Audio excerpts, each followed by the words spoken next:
성경 말씀 보겠습니다. 성경 말씀은 오늘은 한 절만 봅니다. 고린도전서 11장 1절입니다.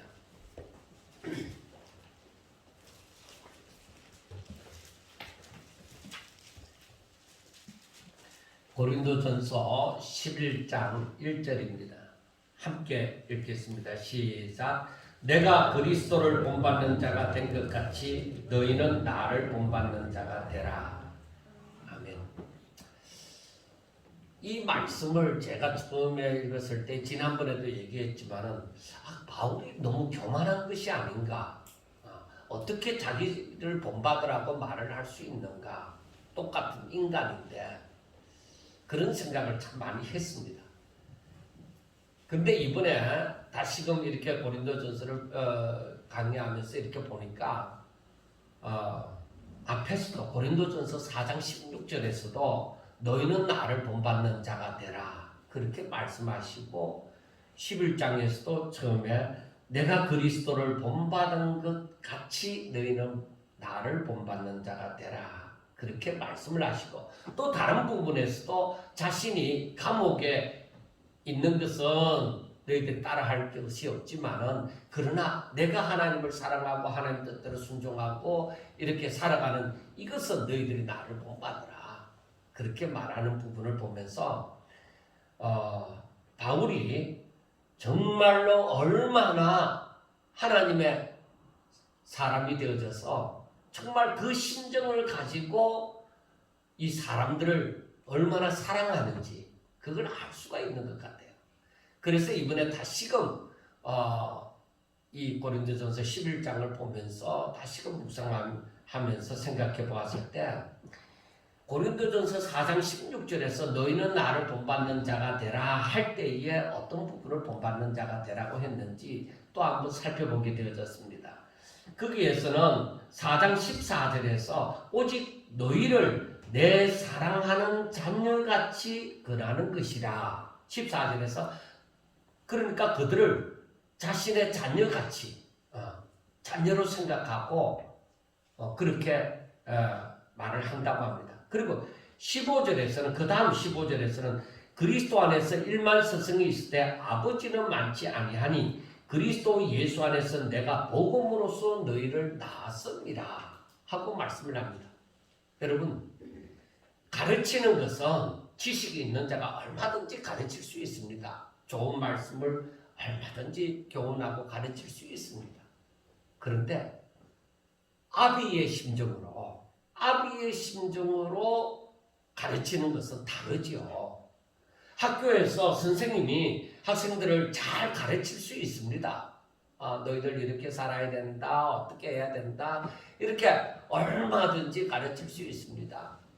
그런데 아비의 심정으로 하는 것은 어렵다 이 말이에요. 그러니까 바울은 지금 자기가 말을 하는 것이 내가 너희들을 내 자녀처럼, 내가 복음으로서 내가 너희를 낳았다는 것입니다. 내가 이 복음을 가지고 너희들을 내 자녀같이 그렇게 가르치고 길렀다는 것입니다. 그 심정, 아비의 심정입니다.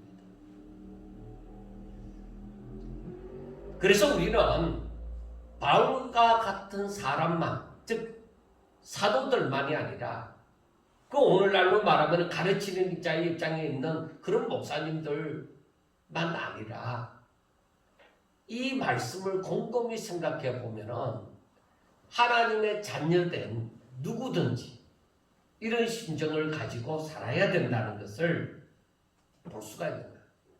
그러니까 세상에서 우리가 볼 수 있는 예를 들면은 부모가 자식을 사랑하는 것, 그러니까 짐승도 어미가 지 새끼를 사랑하는 것, 고슴도치도 제 새끼를 사랑한다 하잖아요. 그러니까 가장 좋은 예가 바로 이거예요. 다른 거 아니라 부모가 자신을 사랑하는 것 같이. 그래서 우리가 흔히들 얘기하는 가운데에서는 부모님들이 내가 저 자식을 위해서 산다, 내가 저 자식을 위해서 새벽같이 나와서 한밤중까지 일을 한다, 그런 예를 드는 경우가 많이 있잖아요. 표현을 하는 경우가 굉장히 많이 있는데 바울은 장가가지도 않았지만은 바로 부모가 자식을 사랑하는 그 마음을 가지고 지금 자신은 이 성도들을 대하고 있다는 거예요. 그러니까 얼마나 자신의 마음이 이들에게 있는지를 아는 거예요. 그러니까 그들을 마음에 품었다고 보면 되는 거예요. 자신의 마음에 이 지금 고린도 교회 성도들을 품었다고 보면 될 수가 있습니다. 자, 그러면 바울이 왜 이렇게 애타는 마음을 말하게 되어졌는가 하는 것은 바울이 이 고린도 교회에 지금 일어나는 이 문제를 볼 때는 자기가 부모의 심정이니까 너무 마음이 아프다는 거야. 왜? 자신이 3년 동안 힘쓰고 애써서 저들을 가르치다가 이제 떠났지만은 그런데 이 고린도 교회의 소식을 듣는데 정말 저들이 서로 잘났다고 생각하고 서로 다투고 있다 이 말이에요. 그 교회가 당을 지어서 지금 굉장히 교회의 모습을 잃어버렸다는 것입니다. 어떤 한편으로는.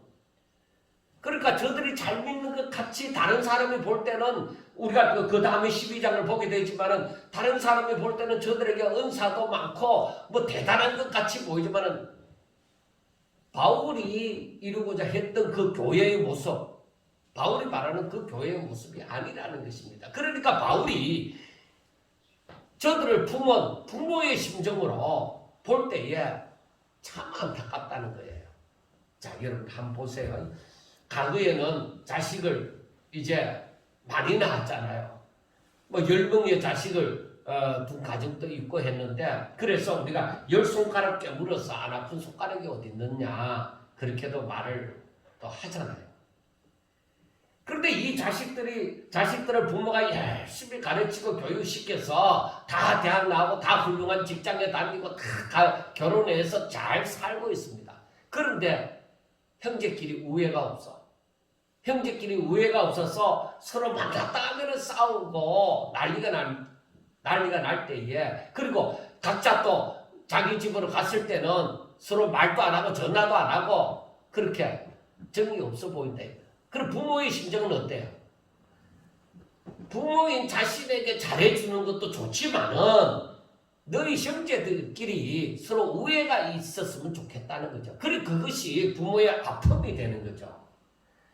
자, 고린도 교회도 마찬가지입니다. 바울이 이 고린도 교회 성도들을 자녀와 같이 품고 그렇게 사는데 지금 자기가 떠난 그 고린도 교회가 서로 당을 지어서 서로 자신들이 잘났다고 얘기하면서 서로 싸우고 그렇게 분쟁을 가지고 있으니까 이건 아니라는 것이죠. 이건 하나님의 뜻이 아니다. 내가 너희들에게 가르치고자 하고 너희들이 이렇게 자라기를 바라는 그런 이상적인 교회가 아니라는 것입니다. 그래서 고린도전서 4장 6절에 보면은 이런 말씀이 있어요. 형제들아, 내가 너희를 위하여 이 일에 나와 아볼로를 들어서 본을 보였으니 이는 너희로 하여금 기록된 말씀 밖으로 넘어가지 말라 한 것을 우리에게서 배워 서로 대적하여 교만한 마음을 가지지 말게 하려 함이라. 그러니까 하나님이 뜻하신 그것을 벗어나서 너희들 마음대로 생각하고 마음대로 그렇게 행하지 말라. 항상 너희들은 하나님의 뜻 가운데서 우리가 항상 성경을 보면서 느끼는 게 신약 성경을 보면서 느끼는 것이 주 안에서 하는 것을 많이 볼 수 있잖아요. 그래 그게 뭐냐면 기록된 하나님의 말씀 안에서 하나님의 품 안에서 너희들이 아무리 잘나도 하나님을 뛰어넘어 어떻게 그렇게 살아갈 수는 없다는 거예요. 그래서 너희들이 이 기록된 말씀 안에서 살기를 바란다 하는 그런 마음을 가진 것이죠. 그래서 이 바울의 마음은 고린도 교회의 성도들이 오직 예수님의 제자의 삶을 예수님의 제자 되는 삶을 살기를 바랐던 거예요. 이것은 예수님이 성천하시기 전에 자기 제자들에게 부탁하신 말씀입니다. 그래서 우리가 마태복음 28장 18절에서 20절 말씀은 제가 예를 자주 들으니까 그것을 한번 제가 읽어드리겠습니다. 예수께서 나와 말씀하여 이르시되 하늘과 땅의 모든 근세를 내게 주셨으니 그러므로 너희는 가서 모든 민족을 제자로 삼아 아버지와 아들과 성령의 이름으로 세례를 베풀고 내가 너희에게 분부한 모든 것을 가르쳐 지키게 하라. 볼지어다 내가 세상 끝날까지 너희와 항상 함께 있으리라 하시니라 하고 말씀을 했습니다. 예수님이 제자들에게 부탁한 게 그거예요. 모든 족속으로 너희는 가서 모든 족속을 제자로 삼아서 저들을 이제 복음 세례를 주고 하는 것은 복음을 가르쳐서 저들이 너희들이 가르치는 즉 예수님이 분부한 그 모든 말씀을 저들이 가르쳐서 그 말씀을 순종하도록 하라 그러한 것입니다. 그래서 우리는 예수님께서 하신 말씀을 곰곰이 새겨보아야 됩니다. 왜?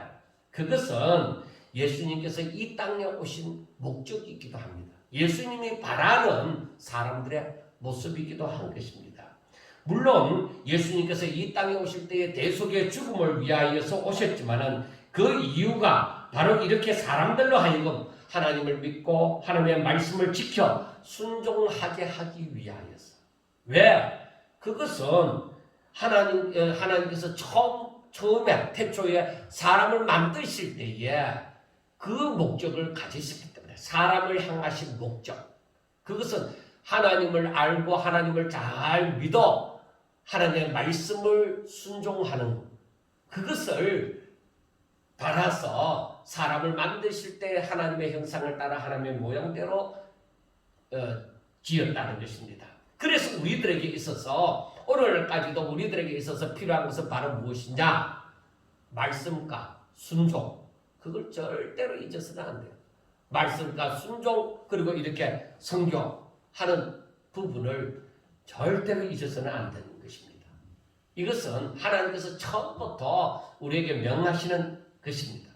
그래서 우리가 오늘 본문 11장에서 보아도 1절에 내가 그리스도를 본받는 자가 된 것 같이. 그래서 사도 바울이 자신이 그리스도를 본받는 자가 된 것 같이 너희도 나와 같이 그리스도를 본받는 자가 되라는 것입니다. 나를 본받는 자가 되라는 것은 내가 그리스도를 본받는 자가 된 것 같이 너희들도 결국에는 나를 본받아 나처럼 그리스도를 본받는 자가 되라는 말씀인 거죠. 그래서 이것은 이미 바울은 예수님의 제자가 되어져서 예수님의 명령을 따라 즉 내가 너희를 사랑하는 것 같이 너희도 서로 사랑하라는 그 계명을 순종함으로 말미암아서 고린도 성도들을 사랑하고 또 예수님께서 가르치신 것을 가르쳐서 지켜 순종하게 하고자 하는 것입니다. 그랬으니까 바울은 주께서 명하신 그 명령을 따라서 지금 살아가고 있는 것이죠. 그러므로 이 중심으로 성경을 봐나가면은 이 말씀들이 하나하나 더 깊이 이해가 될 줄로 믿습니다.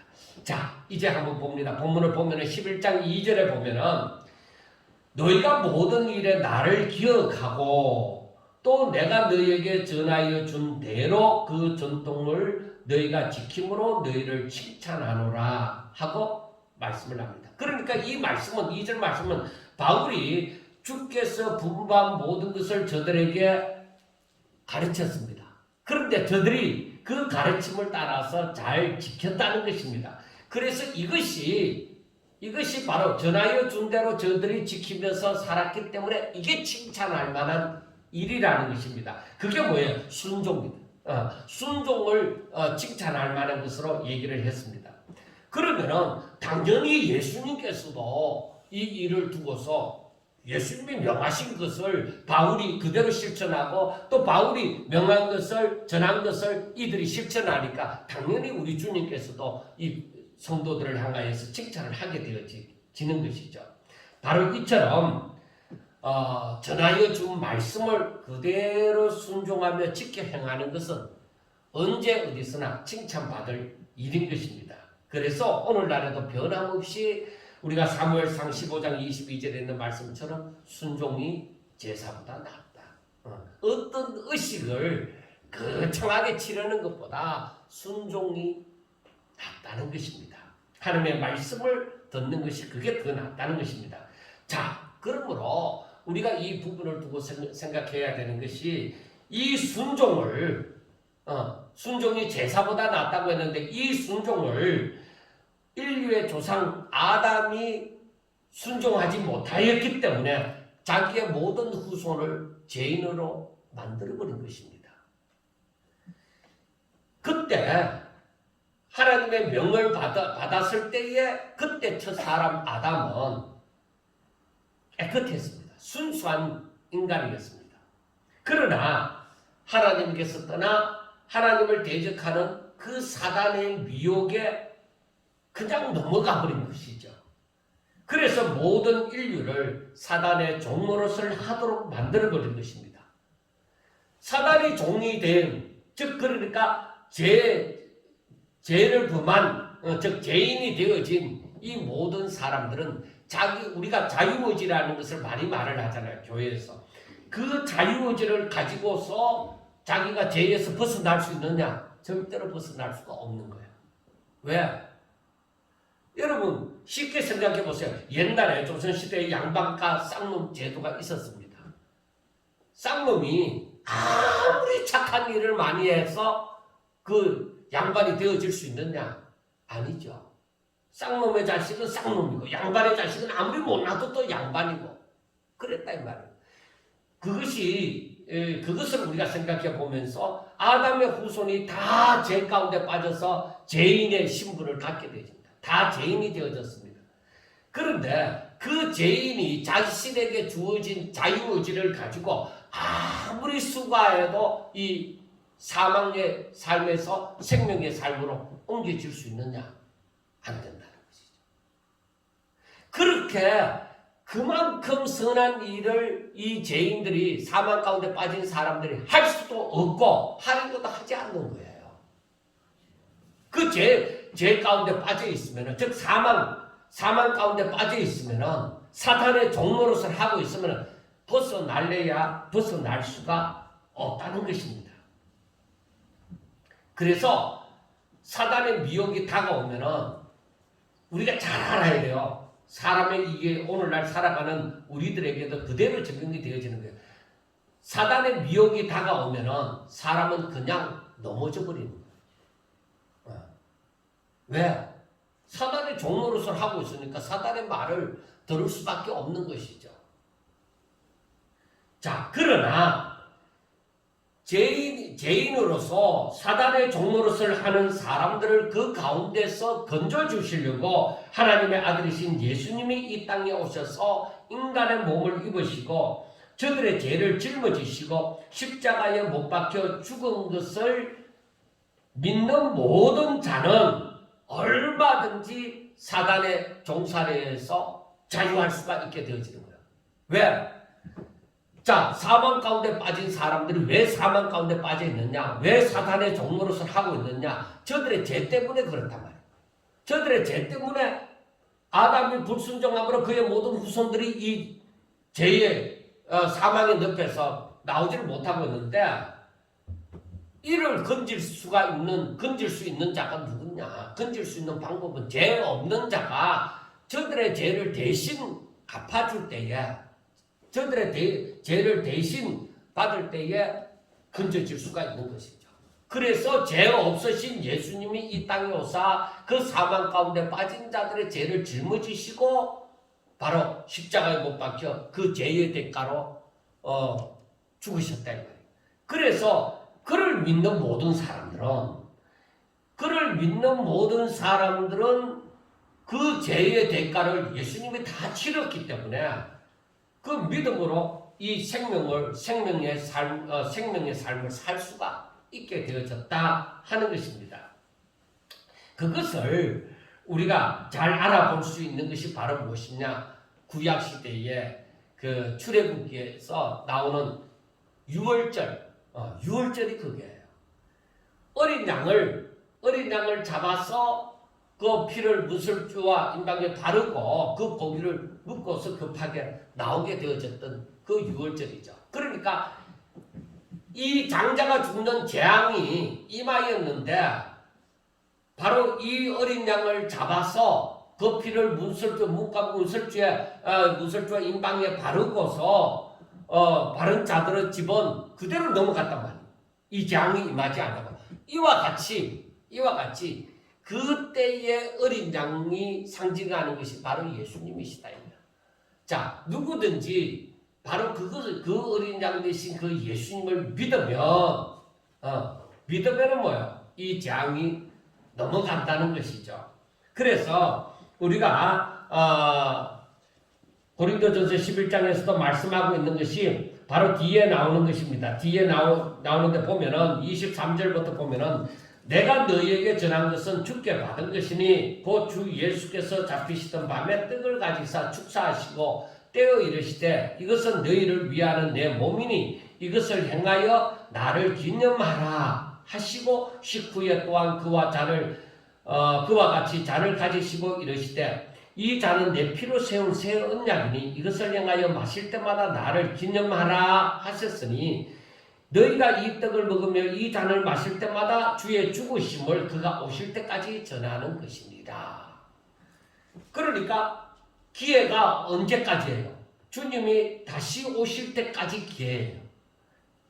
이제 그의 죽으심을 오실 때까지 전하는 것이다 했잖아요. 그러니까 누구든지 이 말씀을 듣고서 전하는 말씀을 듣고서 그 떡과 잔을 받는 사람은 다 구원함을 받는다는 것이죠. 그러니까 예수님이 십자가에 못 박혀 죽으심으로 말미암아 너희들이 살아났다. 누구든지 저를 믿으면은 그 죄 사함을 받고 다 하나님의 자녀로 이제 거듭나서 살게 되어진다 하는 복음이죠. 성찬식이 바로 그런 의미가 있는 것이죠. 그러므로 누구든지 예수님을 믿으면은 이제 자유의지를 가지고 오직 하나님의 말씀을 순종할 수 있는 상태가 되어지는 거예요. 자유의지를 가지고서 하나님의 말씀을 내가 전에는 그 말씀을 순종하고자 하지도 않고 그 말씀을 순종할 수도 없고 그랬는데 이제는 뭐야? 내가 예수를 믿게 되어지고 난 다음부터는 이제는 이 자유의지를 가지고 얼마든지 내가 순종하고자 하면은 순종할 수가 있게 되어지는 거예요. 그래서 이제는 자유의지를 가지고 말씀을 순종할 수가 있는 상태에 됐는데 이게 쉽느냐 이 말이에요. 여러분 너무나도 전하는 사람들은 쉽게 예수님을 믿으면 됩니다 하고 얘기하지만은 내가 자유의지를 가지고 하나님의 말씀을 순종하는 삶을 사는 것이 이게 쉽느냐 이거예요. 여러분 어렵습니다. 그래서 교회 다니는 것은 쉬울 수 있어요. 교회 다니는 것은 쉬울 수 있어요. 그것도 어렵다고 얘기하지만 그것도 쉬울 수 있어요. 그러나 교회에 다니는 것이 아니라 내 자유의지를 가지고 내가 하나님의 말씀을 순종하면서 살아가는 것은 어렵다. 우리가 다 느끼고 있는 것도 아니에요. 내가 하나님의 말씀을 교회를 다니지만은 하나님의 말씀을 그대로 순종하기가 내가 너무 버겁다, 힘이 든다 하는 것을 우리가 다 느끼고 있잖아요. 왜냐하면 우리는 아직도 흙으로 지음을 받은 그 사탄의 공격의 빌미라고 얘기할 수 있는 흙으로 지음을 받은 그 육신을 아담으로부터 말미암은 그 물려받은 그 육신을 우리가 갖고 있단 말이에요. 그래서 이 흙으로 지음을 받았다는 증거는 우리가 죽으면은 뭐예요? 이게 다 흙으로 돌아가는 거예요. 그래서 사도 바울은 로마서에서도 말씀을 하는 거예요. 로마서 8장 13절에 보면은 너희가 육신대로 살면은 반드시 죽을 것이로되 영으로서 몸의 행실을 죽이면 살리니 하고 말씀을 합니다. 로마서 8장 13절의 말씀이 너희가 육신대로 살면은 반드시 죽는다. 이 말씀을 알아야 되죠. 하나님께서 아담에게 뭐라고 얘기했어요? 너희들이 동산 중앙에 있는 생명나무의 실과를 따먹으면 정령 죽으리니, 반드시 죽으리니 하고 말씀을 하잖아요. 그런데 사도 바울이 로마서 8장 13절에 하시는 말씀이 너희가 육신대로 살면은 반드시 죽을 것이다. 그러나 육신대로 안 살고 오히려 영으로서 거듭난 자로서 하나님의 영으로서 살면은 영으로서 몸의 행실을 죽이면, 그러니까 육신대로 살지 않고 육신의 그 욕구를 죽이면은 내가 살리라 하고 말씀을 하는 거예요. 우리가 이 원리를 성경에 많이 나오니까 잘 깨달으셔야 돼요. 자, 그러나 이 육신이 내 마음대로 되느냐예요. 내가 자유의지가 있어요. 내 마음대로 할 수 있는 자유가 있어요. 그래서 내가 내 육신의 소욕을 따라서 살면은 뭐요? 결과는 뻔하잖아요. 뭐 예언기도 안 받아도 이건 딱 나오는 거예요. 예언기도 받을 필요가 없어요. 성경 말씀을 더 많이 알면은. 제가 깨달은 12장에 가서 내가 얘기하겠지만은 그 부분에 확실하게 이걸 깨닫는 거예요. 아, 성경에 육신대로 살면은 반드시 죽는다고 했다. 육신의 소욕을 쫓아가면은 나는 멸망의 길로 달려가는 것이다. 그러나 내가 그 육신대로 살지 아니하고 내가 영으로서 정말로 성령의 인도함을 받아서 내가 그렇게 살면은 내가 오히려 몸의 행실을 죽이고 영으로서 살면은 살리니 죽는 것이 아니라 산다는 거예요. 자, 그 다음 말씀을 보면은 로마서 6장 19절을 보면은 그 설명이 되어 있어요. 너희가 육신이 연약함으로 내가 사람의 예대로 말하노니 전에 너희가 너희 지체를 부정과 불법에 내주어 불법에 이른 것 같이, 즉 그 말은 너희가 전에 예수님을 믿기 전에 온전히 믿기 전에 너희가 너희 자신을 부정과 불법에 너희 마음대로 사탄에게 복종이 사탄의 미혹에 빠져서 너희 마음대로 그렇게 살았지만은 이제는 뭐예요? 너희가 예수를 믿는 자가 되어졌으니까, 사망에서 생명으로 옮겨졌으니까 너희가 이제는 부정과 불법에 너희 자신을 드리는 것이 아니라 의에게 정의에 너희 자신을 내주어서 거룩함에 이르라는 것이에요. 그러니까 내 자신이 부정과 불법을 따르면은 여전히 멸망 가운데, 사망 가운데, 더러움에 그냥 버려지는 것이지만은 너희 자신을 의에게, 의로우신 하나님에게 내 자신을 드리면은 내가 거룩해진다는 거예요. 좋은 옷을 입어서 목욕을 10번이나 해서 그래서 깨끗해지고 거룩해지는 것이 아니라 내가 내 자신을 하나님께 드리면 그게 거룩하여져 가는 거룩함의 역사가 일어난다는 그 말씀입니다.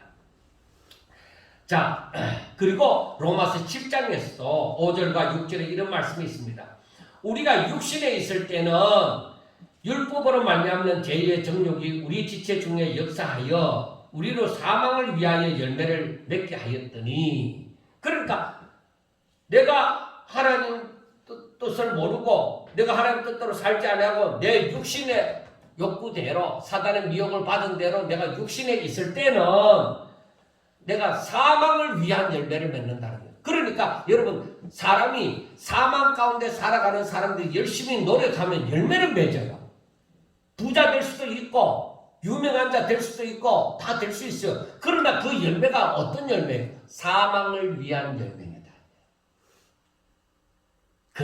그래서 부자 됐다고 천국 들어가고 뭐 출세했다고 천국 들어가고 하는 거 아니에요. 이러므로 이제는 우리가 우리가 얽매였던 것에 대하여 죽었으므로 예수 안에서 내가 예수를 믿음으로 예수 안에서 나의 죄와 정욕을 다 십자가에 못 박았다 이 말이에요. 죽었으므로 율법에서 이제는 벗어났다. 그래서 이제는 영의 새로운 것으로 이제는 내가 다시 존재할 수 있게 되어졌다 이 말이에요. 전에는 아담의 후손으로서 이 사람에게서 정령 죽었다는 것은 하나님의 영이 떠났단 말이에요. 하나님과 교제할 수 있는 그 영이 떠났단 말이에요. 그런데 이제는 이 영이 들어왔단 말이에요. 그래서 영의 새로운 것으로 섬길 것이요 이제는 율법의 조문에 묵은 것으로 하지 않을 것이니 하고 말씀을 합니다. 그래서 우리 바울이 하는 말이 너희가 이제는 성령을 쫓아서 행하라. 하나님의 영을 쫓아서 행하라고 말씀을 하는 거예요. 그래서 결론적으로 하시는 말씀이 로마서 6장 11절부터 13절에 보면은 이와 같이 너희도 너희 자신을 죄에 대해서는 죽은 자요. 너희들의 죄에 대해서는 나 예수 안에서 이 죄에 대해서는 죽었다. 주와 함께 예수님이 십자가 내가 믿음으로써 예수님이 나의 죄를 짊어지사 그 죄의 대가를 받아 십자가 못 박혀 죽으셨다. 그리고 그 그리스도 예수 안에서 하나님께 대하여는 살아있는 자로 여길지어다. 그러니까 예수님이 십자가에 못 박혀 죽으시고 3일 만에 다시 살아났단 말이야.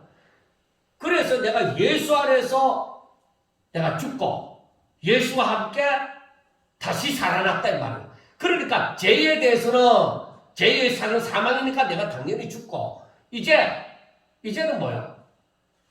죄에 대해서는 죽고 하나님께 대하여 하나님이 살리셨잖아요. 예수님을. 그러니까 내가 하나님께 대하여는 산자로 여길지어다. 이제는 사망과는 상관이 없다. 왜? 내가 예수님을 믿음으로 영생을 얻는 자이기 때문에. 영생을 얻었기 때문에 내가 이제는 사망과는 상관이 없다. 죄에 대해서는 내가 죽었다. 나 거기에 대해서 나하고는 상관이 없어. 나 이제는 내가 가다가 넘어지더라도 주 안에서 넘어지고 다시 일어서더라도 나 주 안에서 일어서는 거야. 정말 참 믿음을 가진 사람은 예수 안에서 벗어나지가 않는 거죠. 왜? 성령이 실수로 죄에 빠지겠어요? 그렇다. 그래서 이 말씀을 우리가 잘 알고 있으면 성경이 더욱더 깊이 해석이 되어지는 것이죠. 그래서 우리가 너희 이제 그 다음 말씀 보면은 그러므로 너희는 죄가 너희 죽을 몸을 지배하지 못하게 하여 몸의 사욕에 순종하지 마라. 그래서 죄가 들어와서 야 너 이 죄인아 너 옛날에 어떤 나쁜 짓 했고 무슨 나쁜 짓 했고 그렇게 나쁜 짓 많이 했는 놈인데 네가 무슨 천국에 들어가겠느냐 할지라도 그래 맞아. 그건 나의 옛사람이야. 나는 그렇게 살았어. 그러나 나는 예수 안에서 그 죄에 대한 싹을 다 치른 사람. 이제는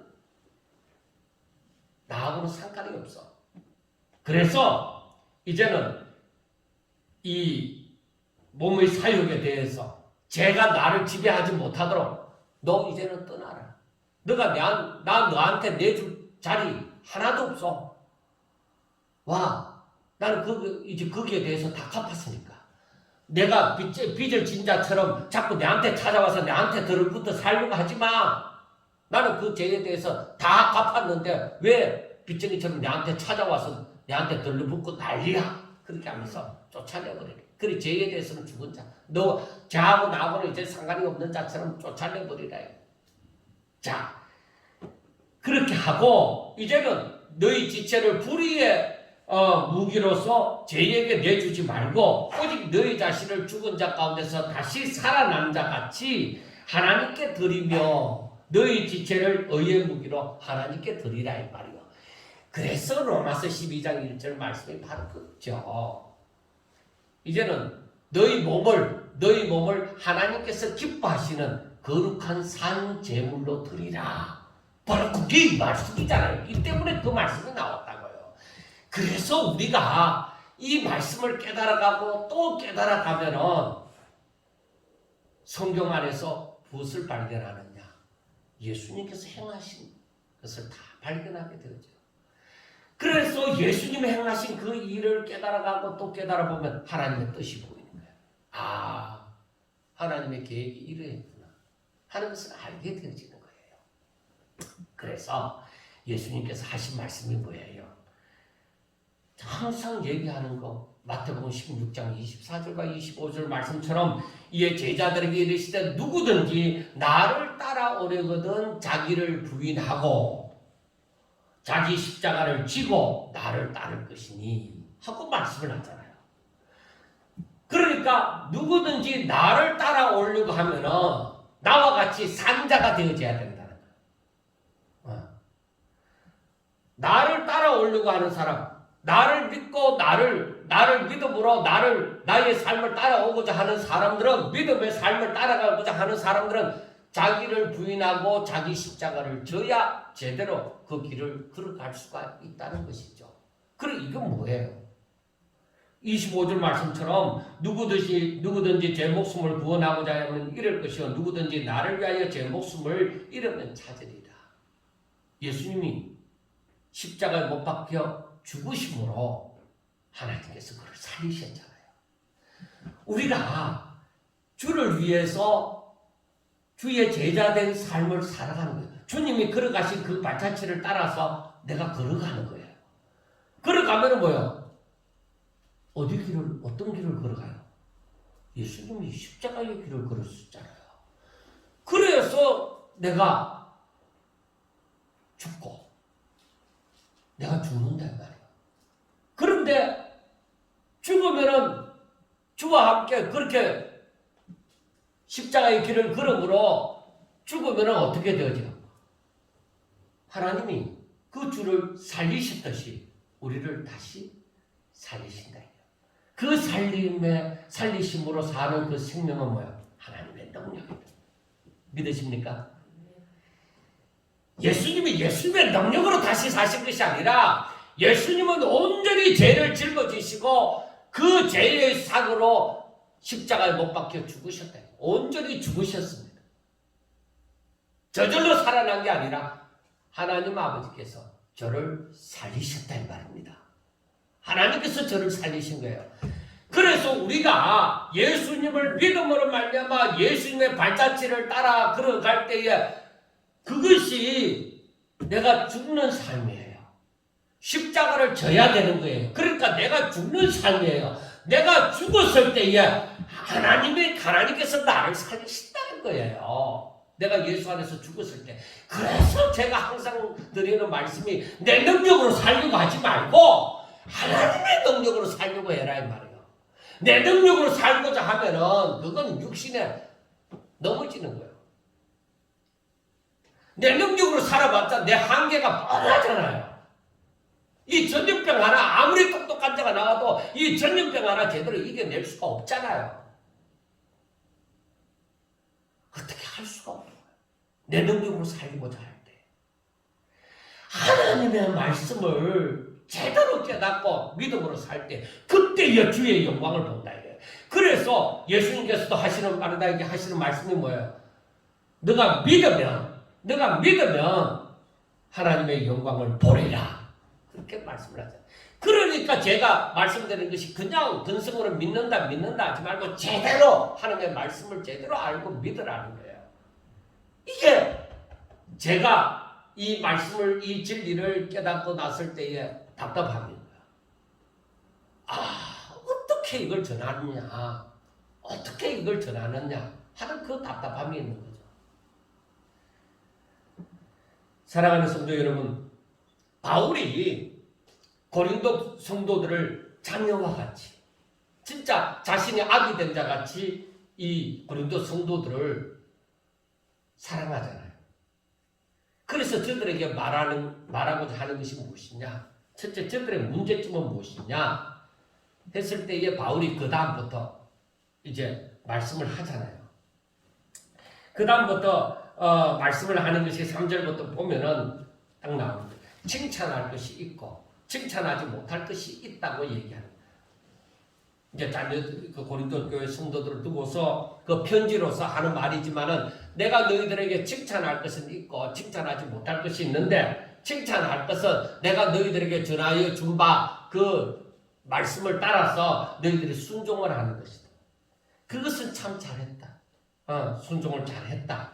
그리고 그 밑에 말씀을 보면은 칭찬하지 못할 것이 있으니 그 칭찬하지 못할 것이 그 17절에 내가 명하는 이 일에 너희를 칭찬하지 아니하나니 그 칭찬하지 못할 것은 무엇이냐? 바로 바울이 전하여 준 바 고린도전서 4장 6절에서 말씀하는 것처럼 하나님의 뜻을 벗어났다는 거예요. 기록된 하나님의 말씀 밖에 너희들이 행한다는 거예요. 그래서 바울은 고린도 교회 성도들이 꼭 알기를 원하는 것이 너희들이 꼭 이것만은 알아야 된다 하고 10장에서도 그 10장에서도 하시는 말씀이 1절에 보면 형제들아 나는 너희가 알지 못하기를 원하지 아니하노니 하고 말씀을 하잖아요. 그리고 오늘 11장 3절 말씀에도 그러나 나는 너희가 알기를 원하노니 하고 말씀을 하잖아요. 왜? 이걸 알아야 된다는 것이죠. 자, 그런데 도대체 바울이 나타내고자 하는 것이 무엇이냐? 자, 10장에서는 우리가 지난 시간에 살펴보았듯이 그 이스라엘 백성들의 조상들이 광야 생활을 하면서 하나님의 은혜 가운데서 많은 이적을 체험했습니다. 많은 이적을 체험하고서 그렇게 하나님의 그 놀라운 이적을 체험하고 그렇게 살아가면서도 저들은 우상 숭배를 하고 그러면서도 저들은 하나님을 원망하고 그러면서도 저들은 하나님을 떠나 그 음행을 하고 또 그러면서도 저들은 하나님을 시험하고 그랬단 말이에요. 그래서 하나님께서 이 바울을 통해서 말씀하시는 것이 바로 무엇이냐? 그 백성들이 그 조상들이 죄를 짓지 않을 수도 있었다는 거예요. 저들이 믿음만 있었으면. 광야 생활하는 이스라엘 백성들이 만약에 순수한 믿음을 가지고 있었다면 이 죄를 범하지 않을 수도 있다. 왜? 하나님은 저들을 가나안 땅으로 들어갈 만한 믿음이 있는지 없는지 저들을 항상 시험하시는 거예요. 너희들에게 믿음이 있나 없나? 가나안 땅을 기업으로 차지할 수 있는 믿음이 있나 없나? 저들을 시험하는데 저들은 뭐예요? 그게 죽을 일인 줄 알고 하나님을 원망하고 시험하고 막 오히려 하나님을 버리고 우상 숭배하고 저거 육신을 따라서 살고 그래서 저들은 10장에서도 말씀하는 것처럼 저들이 육신대로 살아서 하나님을 떠난 거죠. 그래서 저들이 다 요수아와 갈렙 외에는 전부 다 광야에서 다 멸망을 했다고 말씀을 하는 거죠. 여러분, 우리에게 중요한 것은 하나님의 이적을 보았느냐, 그 이적을 행하였느냐, 그게 문제가 아니에요. 우리가 하나님을 믿는 것. 정말 하나님 믿느냐? 예수님께서 말씀하는 것처럼 내가 그리 할 줄로 낫게 할 줄로 믿느냐? 그래서 예수님이 그 믿음을 보시고 그들을 고쳐주셨다고 말씀하시는 거예요. 여러분, 우리에게 필요한 것은 바로 이 믿음이에요. 이러한 믿음. 내가 얼마나 믿느냐? 하나님을 얼마나 믿느냐? 좋을 때는 좋고 안 좋을 때는 안 좋은 그거는요. 안 믿는 사람들 다 그렇게 해요. 그건 믿음이 아니에요. 하나님이 베푸신 그 놀라운 이적들을 한번 보세요. 인간의 능력이나 이 생각 속에서 인간의 지식으로는 해결할 수 없는 일들을 하나님께서 일으키시는 거예요. 그래서 너희들이 신령한 음료를 먹고 신령한 음식을 먹었다고 얘기하는 거예요. 신령한 것을 먹었다. 하나님이 참 사람이 할 수 없는 그러한 음식을 먹고 너희들이 그러한 음료를 마셨다는 거예요. 여러분, 사람들이 흔히 말하기를 나한테 그런 일이 일어났으면 하나님 잘 믿었을 것이다.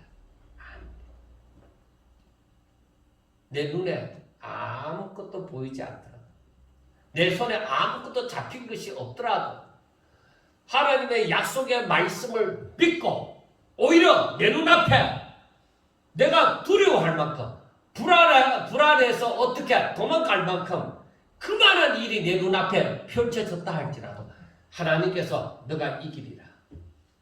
너가 이기리라. 너가 감당하리라. 내가 너와 함께 하리라.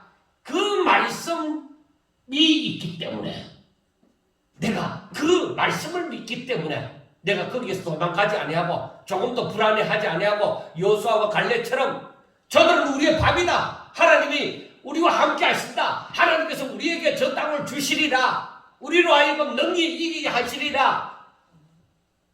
여러분, 하나님께서 그 믿음을 요구하세요. 예수님이 다시 오실 때에 우리에게 믿음을 보시고자 하는 믿음이 어떤 믿음이냐? 바로 히브리서 11장 1절의 믿음이에요. 눈에 보이는 거 없고 손에 잡힌 것 없어도 주의 말씀이 그러하니 아멘. 나는 다른 거 세상에 아무것도 안 믿어도 나 하나님의 말씀은 믿습니다. 나 그 하나님의 말씀하시면 나는 됩니다. 바로 그거예요. 그래서 사람들은 우리가 이 땅에 살다 보면 자기가 예수 잘 믿는 것처럼 별별 말을 다 하고 막 성경의 얘기를 막 이것저것 다 끄집어내서 막 다윗이 어떻고 뭐 솔로몬이 어떻고 막 얘기를 합니다. 참 많이 알고 있는 것 같은데 그 안에서 믿음을 볼 수가 없다. 그래서 바울이 고린도 성도들을 향해서 하는 말이 선줄로 생각하는 자는 넘어질까 조심해라고 얘기합니다. 너무 믿음을 잃어버리면 끝이다 이 말이에요. 선줄로 생각하고 너가 많이 알고 있다고 생각하고 너가 잘 믿는다고 생각하지만은 너 믿음을 잃어버리면 참 끝난다. 사단이 언제 너를 미끄러지게 할지 모른다. 그래서 고린도 교회 성도들이 잘났다고 생각하고 서로 막 잘났는 거 폼내면서 당을 지어서 분쟁하는 그 고린도 성도들을 향해서 바울이 바라는 바가 그거죠. 조심하라는 것이죠. 하나님을 바로 알고 믿으라는 것이죠. 그래서 오늘 11장에서도 말씀하는 게 바울은 실질적으로 여러분 보세요. 이 11장에 나오는 그 3절 이후에 나오는 그 말씀이 오늘날에 여자들이 머리에 수건을 쓰고 뭐 이 이슬람교처럼 뭐 그거 갑자기 이름을 잊어버렸는데 뭐라고 얘기해요? 수건을 담고 이렇게 다니잖아요. 그런데 여러분들 잘 보세요. 오늘날에 우리는 그렇게 안 한다 이 말이에요. 그러니까 이것은 하나의 의식이에요. 그런데 그때 그 의식이 행하여지는 것은 여러분들 잘 아셔야 됩니다. 오늘날에 예수 믿는 사람들이 할례를 행하지 않잖아요. 그런데 그때의 법은 어땠어요? 할례를 행하지 않으면 그 공동체에서 쫓겨났어요. 그만큼 중요했단 말이에요. 그때의 그 믿음은 무엇이냐? 하나님께서 이렇게 하라. 너가 나를 믿으면 이렇게 하라는 거예요. 그러니까 그 3절의 말씀이 각 남자의 머리는 그리스도요, 여자의 머리는 남자요, 그리스도의 머리는 하나님이시니라 하고 말씀을 합니다. 그리고 12절, 그 밑에 12절, 11절과 12절 말씀에 보면은 그러나 주 안에는 남자 없이 여자만 있지 않고 여자 없이 남자만 있지 아니하니라. 이는 여자가 남자에게서 난 것 같이 남자도 여자로 말미암아 났습니다. 그리고 모든 것은 하나님에게서 났느니라 하고 말씀을 합니다. 자, 아담의 갈비뼈를 취하여서 여자를 만들었습니다. 그런데 그 이후에 남자는 어디에서 나요? 여자에게서 난다. 그래서 여기에서 남자의 머리는 그리스도입니다. 여자의 머리는 남자입니다. 그리고 그리스도의 머리는 하나님이십니다. 그럼 모든 결론이 어디로 이끌어져 가요? 하나님에게. 그래서 12절 말씀에도 그리고 모든 것은 하나님에게서 났느니라 하고 말씀을 합니다. 자, 여러분 이게 무엇을 말씀하느냐? 질서를 얘기합니다. 그때의 그 의식이 오늘날에 의식을 행하지 않지만 그 정신은 남아있는 거예요. 그 중심은 남아있는 거예요. 남자와 여자의 그 차별을 두고 얘기하는 것이 아닙니다. 여자의 머리는 남자야. 그러니까 여자는 남자의 말을 들어야 돼 하고 그거 가지고 굴림을 하려고 하는 것도 어리석은 일입니다. 오히려 이 말씀을 에베소서에 있는 말씀과 제가 수요 강의 때도 수요 영상을 찍었을 때도 말씀을 했지만은 이 골로새서나 에베소서에 있는 말씀을 볼 때에 그 의미가 무엇이냐? 협력하여 서로 사랑하라는 거예요. 서로 존중하고 서로 사랑하라는 거예요. 그래서 이것은 남자나 여자나 그리스도를 머리로 한 그리스도를 머리로 한 다지체예요. 서로 협력해서 하나가 그리스도를 머리로 한 몸을 이루는 그 지체를 잘 감당하라는 거예요. 그래서 사도 바울이 하는 말이 이 비밀이 크도다 하고 말씀을 하는 거예요. 이 비밀을 깨닫는 자가 되셔야 되는 거예요. 그래서 그리스도를 머리로 해서 강건한 한 몸을 이루라는 거예요. 손과 발이 따로 움직여서는 그건 강건한 게 아니에요. 머리의 지시를 받아서 하나님의 목적을 위하여 하나님의 뜻을 위하여 움직여야만 한다는 거예요. 자, 우리가 쉽게 생각해 볼 수 있는 것은 우리가 게임을 할 때 2인 삼각 경기를 하잖아요. 발을 묶고 중간에 발을 묶어서 두 사람이 서로 발 맞추어서 뛰어가는 그것을 보면 두 사람이 호흡이 잘 맞아야 잘 갈 수 있잖아요. 그러니까 남자와 여자도 뭐요? 호흡이 잘 맞아야 돼요. 교회도 그래요. 지체된 그 성도들이 다 한마음 한뜻이 되어져야 잘 이루어져 갈 수가 있는 거예요. 그래서 남자와 여자가 자신에게 주어진 각자의 임무를 잘 감당함으로 하나님께 영광이 되어지지 남자가 여자한테서 군림한다든지 그런데 그 군림을 어떻게 하느냐 이거예요. 그리스도가 교회에게 하듯 하면서 군림을 하느냐 그러면 분명히 그 사랑이 그 가운데 있을 거예요. 그리스도가 교회에게 하듯 그렇게 행하지 않고서 내가 남자니까 무조건 말을 들으라. 그게 뭐예요? 가부장적인 그 사상이라고 얘기를 하는 것이죠. 그리고 여자는 나 남자에게 지기 싫다. 저 남편한테서 내가 왜 지금까지 눌려 살았는데 나이 들고 보니까 내가 억울하다. 내가 이제 저 남자한테 복종하기 싫다. 그것도 아니라는 거예요. 그것도 잘못되어졌다. 오히려 남자는 남자의 구실라고 그 여자가 만들어지는 것은 남자의 돕는 배필로 만들어진 거예요. 그러면 남자는 어떻게 살아야 돼요? 원래 주어진 대로 하나님의 영광을 위하여 살아야 되는 거예요. 그런데 이 남자가 부족해요. 부족하면 여자는 어떻게 해요? 이 부족한 남자를 잘 도와서 하나님 앞에 영광을 돌리도록 해야 된다는 것이에요. 세상이 달라져서 요즘 세상이 어떤 세상인데 남자가 그렇게 해서 되겠느냐? 아닙니다. 그렇게 해서 군림하면 그것 또한 잘못된 거지. 그런 게 아니에요. 그래서 남자의 머리는 그리스도다. 남자는 또 그리스도를 본받아야 된다. 그리스도의 머리는 하나님이시다. 그래서 우리 주님께서 아버지의 뜻을 위하여 하나님의 뜻을 위하여 사셨잖아요. 그러니까 이 의미를 성경을 알아가면서 이 의미를 제대로 깨달아야 된다는 것입니다. 그래 이게 바로 뭐냐? 질서다. 광야 생활을 하던 이스라엘 백성들이 같은 모세와 아론과 같은 족속인 이 같은 지파의 레위 지파들이 고라를 비롯해서 레위 사람들이 모세 당신이 얼마나 대단하다고 아론도 대단하다고 우리보다 잘난 것이 무엇이 있는데 우리도 지도자가 될 수 있고 우리도 제사장이 될 수 있는 거야.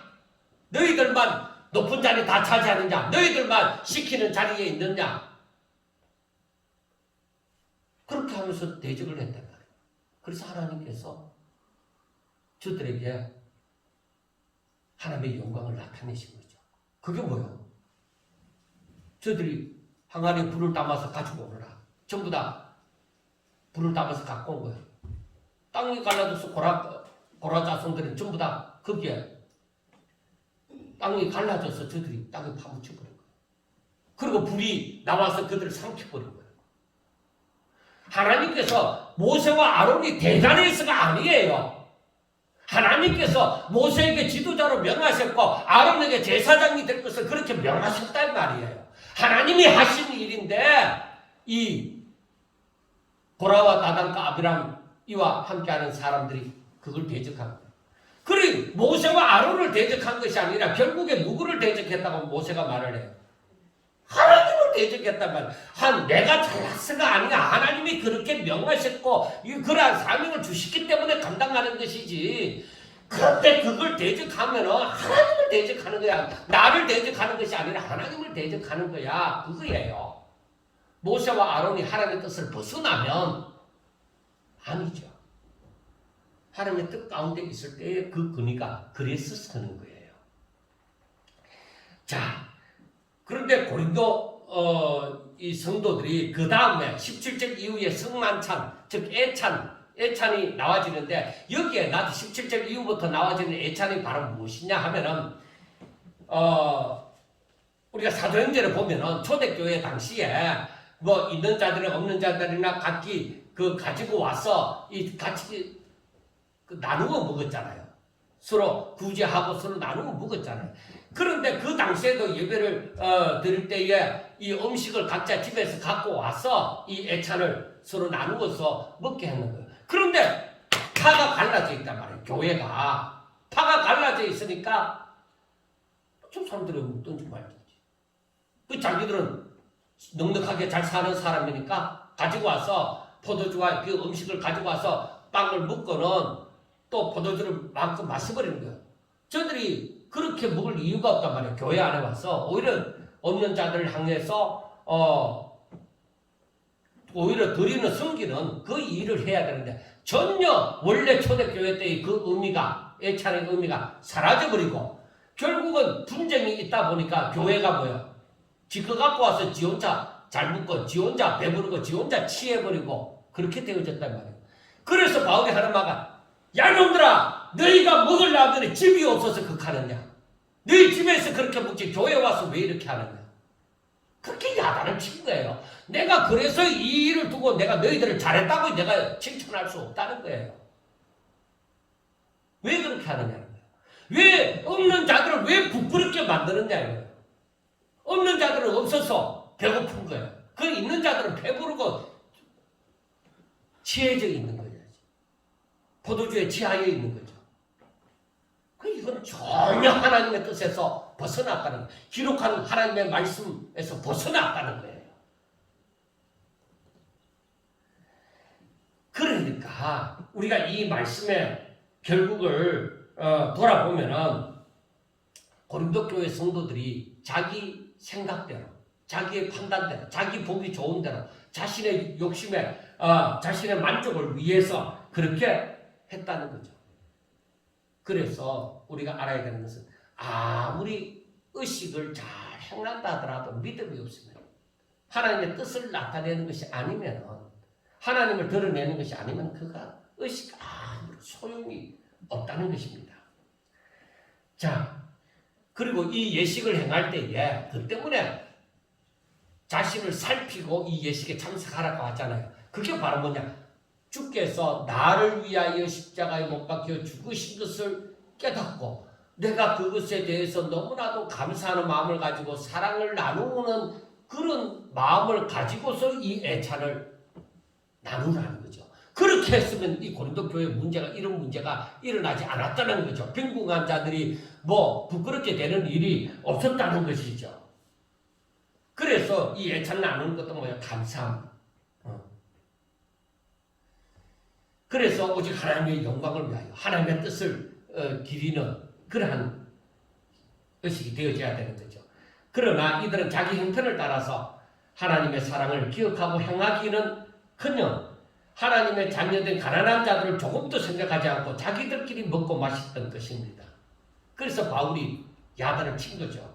너희에게 먹고 마실 집이 없느냐? 왜 하나님의 교회를 없인 여기고 또 이 빈궁한 자를 부끄럽게 하느냐 하는 것입니다. 그래서 그 빈궁한 자들이 만약에 시험에 들었으면 어떻게 하겠어요? 나 다시는 교회 안 갈래.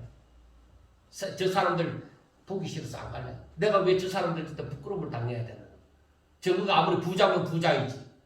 뭐 그렇게 나타낼 게 뭐 있느냐. 그래서 시험 들어서 나오지 않을 수도 있잖아. 그래서 너희들이 교회를 없인 적이라고 얘기하는 거냐. 그래서 이 바울이 11장에서도 말하는 바는 무엇이냐? 자신이 오직 그리스도를 본받아서 하나님의 뜻을 이루려고 살려고 하는 것처럼 너희들도 나처럼 어떤 의식을 행하든 무엇을 하든지 간에 오직 자신처럼 그리스도를 본받아 주의 제자가 되어져서 하나님의 뜻을 위하여 자신의 삶을 사는 그런 자가 되길 바랍니다.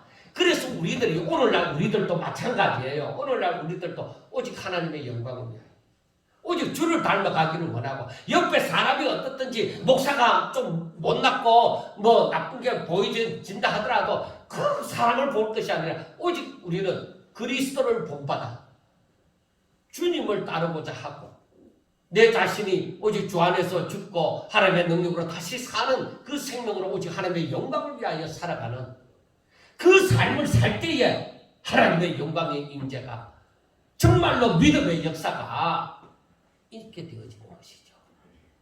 사랑하는 여러분, 정말로 우리가 예수 믿는다는 것이 왜 믿는 것인지 똑바로 알고, 그리고 우리가 내 능력으로 자꾸 내가 땀 흘려서 뭐를 하리라 그렇게만 생각하지 마세요. 그것이 나쁜 게 아니에요. 성실하게 사는 것에 분명히 일하기 싫거든 먹지 말라는 하나님의 말씀이 있다시피, 그래서 우리가 성실하게 사는 게 절대 나쁜 게 아니에요. 당연히 성실하게 해야 되죠. 그러나 내 능력으로 살려고 하지 마라. 그러면 내 욕심이 가득 차게 되죠. 그래서 우리는 하나님 앞에 항상 기도하고 하나님의 뜻을 위하여 오직 주께서 내게 은혜를 베푸시고 내게 능력 주심으로 내가 그 일을 감당하고 그렇게 살려고 하랍니다. 그러면은 성령의 선한 인도하심과 지켜주심과 보호하심과 하나님의 축복하심이 우리 곁을 떠나지 않을 줄로 믿습니다. 기도드리겠습니다. 하나님 아버지, 사람의 눈에 보기에 어떠하든지 우리 마음에 하나님께서 주시는 평화가 넘치게 하여 주시옵소서. 하나님께서 주시는 기쁨과 즐거움이 넘치게 하사 우리로 하여금 하나님의 말씀을 순종함으로 행복하게 하여 주시옵소서. 하나님, 세상 사람들이 말하는 그 행복이 아니라 하나님께서 말씀하시는 그 행복, 하나님의 뜻을 행함으로 하나님을 의지하고 하나님의 말씀에 순종함으로 넘치는 그 기쁨이 있음으로 행복한 그러한 자가 되게 하여 주시옵소서. 사랑하는 우리 성도들, 아버지, 이렇게 전염병이 이렇게 난리가 나고 경제는 또 어려워져 가는 이 가운데서도 하나님 주시는 기쁨을 잃지 않고 오히려 세상에서 본이 되어지는 삶을 살고 오히려 하나님을 드러내는 삶을 더 힘차게 살아갈 수 있는 성도들 될 수 있도록 주여 축복하여 주시옵소서. 예수님 이름으로 감사하며 기도드리옵나이다. 아멘.